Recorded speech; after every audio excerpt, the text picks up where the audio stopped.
உயிரை காப்பாத்துறவன், யமங்கிட்ட இருந்து என்ன மீட்டு எடுத்துவேன். உன் தலை எழுத்தையும் என் தலை எழுத்தையும் ஒன்னா எழுதி வச்சுட்டான். இனிமே நீ நானும் ஒண்ணு, கடைசி வரைக்கும்.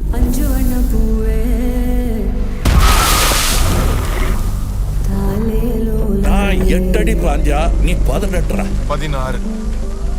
சரி கணக்கு புள்ள.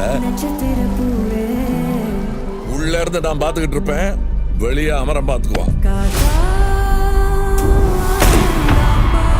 அமரம் தான் எல்லாத்தையும் பார்த்து பண்ணா நான் என்ன இதுக்கா?